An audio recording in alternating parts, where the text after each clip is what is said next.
Et justement, notre Sexy News, c'est Flore Chéri que nous retrouvons. Bonjour Flore. Bonjour Brigitte, bonjour Alain. Bonjour Flore. Alors justement, Alain Héril se demande bien comment on peut faire coïncider lubrification et politique. On est tout de suite.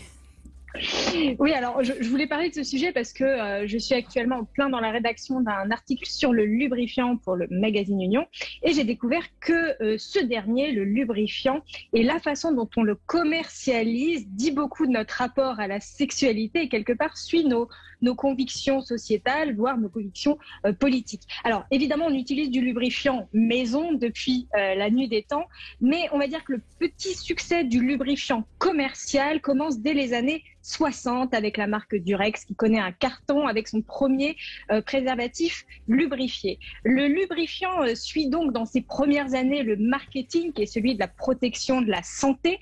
En 1986, en pleine épidémie du sida, on accepte la publicité massive sur les préservatifs avec le mot d'ordre robustesse, résistance, fiabilité.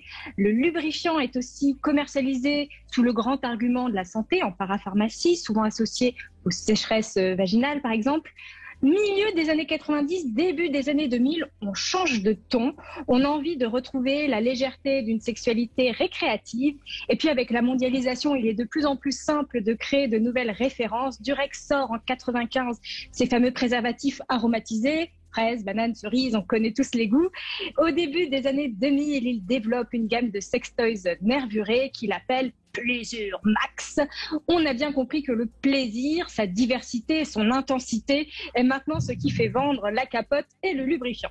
Les gammes se déclinent aussi côté gay avec de jolies références pour le sexe anal et des textures beaucoup plus épaisses en lubrifiant ou avec l'utilisation du silicone.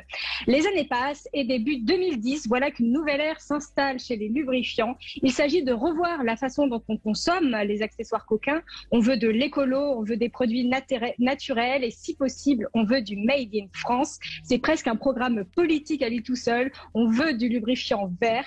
Le lubrifiant change aussi de visage et rejoint la gamme de l'hygiène intime. Il s'inscrit dans une routine et s'ajoute aux produits entre guillemets indispensables pour un bon épanouissement sexuel, au même titre que les lingettes intimes, les baumes et les crèmes pour la vulve.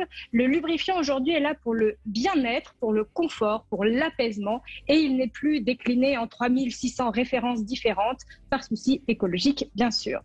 Les marques déplorent que ce soit aujourd'hui associé à la sécheresse vaginale ou à tout autre problème de santé puisqu'il doit s'utiliser tous les jours pour toutes les femmes et si possible à chaque fois que quelque chose se dépose sur la minette. Moi, à titre personnel, je voulais simplement faire la promotion du lubrifiant avec le préservatif car il réduit considérablement les risques de déchirure, mais pas nécessairement défendre son utilisation tous les matins au réveil. Le marketing utilise parfois nos lacunes en matière de sexualité, nos envies d'épanouissement personnel, de bien-être dans son couple ou nos idéaux écologiques pour pouvoir vendre plus. Je voulais juste à travers cette chronique rappeler que vous n'avez pas besoin d'un placard bien rempli pour avoir une vie sexuelle plus heureuse. Bah, bravo Flore Chéri, c'est intéressant en effet de voir comment le lubrifiant a été développé dans la publicité, Alain Héril, finalement. On voit bien. Puis de voir comment ça a bougé dans le temps. Bien sûr, oui, c'est vrai parce que maintenant même avec les goûts dont vous parliez, Flore, les goûts différents, bananes, cerises et tout ça, voilà, c'est même quelque chose qui peut se déguster, qui peut se manger et tout. Donc oui, c'est très très intéressant. Oui. Goût cerise, j'ai pas essayé encore. Faudrait peut-être juste rappeler que le lubrifiant, c'est l'équivalent de l'érection. Pour quand une femme va bien, elle lubrifie. Quand un homme va bien, il bande. Voilà. Et donc, on n'a pas plus besoin de lubrifiant tous les jours comme on n'a pas besoin de Viagra tous les jours, quoi. Exactement. Ça vous irait comme conclusion, Flore?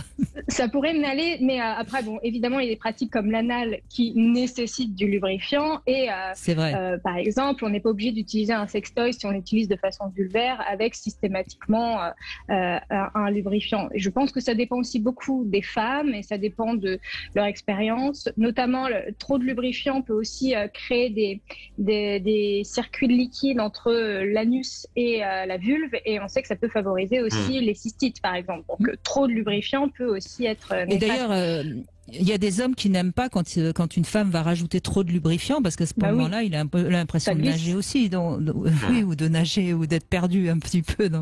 Donc on voit bien que c'est à chaque femme et à chaque homme, enfin à chaque couple, de trouver le juste milieu.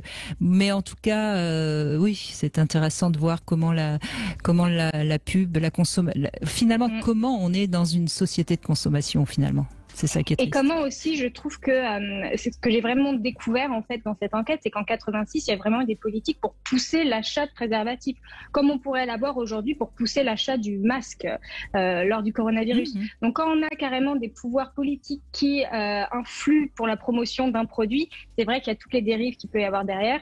Le marché du préservatif et le marché du lubrifiant ont été des commerces très florissants à l'époque des pandémies, et c'est pour ça qu'aujourd'hui ils essayent de continuer à avoir ces places de marché très grandes, parce que c'est des enjeux économiques qui sont très importants et qui sont vraiment arrivés dans les années 80-90. Merci Flore Chéri. Je rappelle que vous pouvez aller découvrir les talents de scénariste, puisque Flore Chéri a écrit une pièce, Le plus beau jour de votre vie, qu'on peut voir au Suite Paradise depuis le 15 septembre. Donc n'hésitez pas, si vous avez envie de voir le Suite Paradise, c'est à Paris, dans le 2e, hein, je me trompe pas, c'est bien ça? Exactement, c'est exactement ça. Bon. Merci beaucoup Flore, merci beaucoup. Demain.